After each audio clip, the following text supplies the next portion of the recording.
ನಿಮ್ಮ ಪ್ರಾಜೆಕ್ಟ್ ಇನ್ನೂ ಲ್ಯಾಪ್ಟಾಪಲ್ಲಿ ಇದೆಯಾ? ಇಂಟರ್ವ್ಯೂಗೆ ಗಿಟಬ್ ಲಿಂಕ್ ಕೇಳಿದಾಗ ಏನು ಮಾಡಬೇಕು ಅಂತ ಗೊತ್ತಿಲ್ವಾ?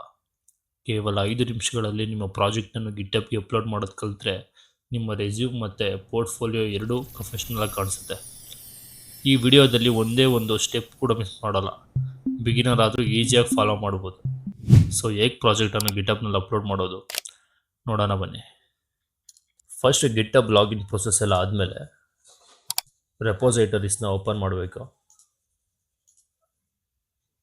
ನೆಕ್ಸ್ಟ್ ಪ್ರೊಫೈಲ್ ಓಪನ್ ಆಗುತ್ತೆ.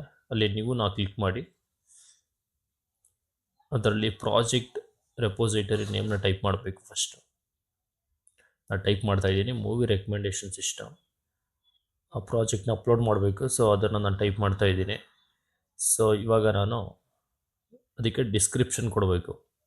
ಸೊ ನಾನು ಏನು ಪ್ರಾಜೆಕ್ಟ್ ಕೊಡ್ತೀನಿ ಅದರ ಓರಿಯೆಂಟೆಡ್ ಡಿಸ್ಕ್ರಿಪ್ಷನ್ ಏನಿದೆಯೋ ಅದನ್ನು ನಾನು ಟೈಪ್ ಮಾಡ್ತೀನಿ.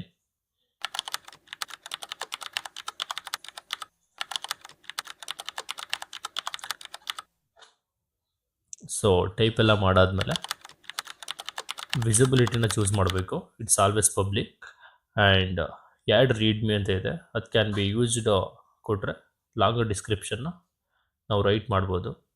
So after that no license ಎಲ್ಲ ಬೇಡ, ಕ್ರಿಯೇಟ್ ಆ ರೆಪೋಸಿಟರಿ ಕ್ಲಿಕ್ ಮಾಡೋದು.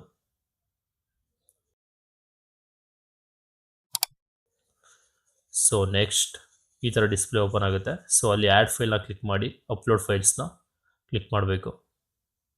ಸೊ ಅದ್ರ ರಿಲೇಟೆಡ್ ಪ್ರಾಜೆಕ್ಟ್ ಫೈಲ್ ಯಾವುದಿದೆಯೋ ಅದನ್ನು ಕ್ಲಿಕ್ ಮಾಡಿ ಫೈಲಿಂದ ಆಕ್ಸೆಸ್ ಮಾಡಬೇಕು. ನಾನಿಲ್ಲಿ ಎಲ್ಲಿ ಸ್ಟೋರ್ ಮಾಡಿದ್ದೀನೋ ಅಲ್ಲಿ ಆ ಫೈಲ್ನ ಕಂಪ್ಲೀಟ್ ಕಾಪಿ ಮಾಡ್ಕೊತೀನಿ.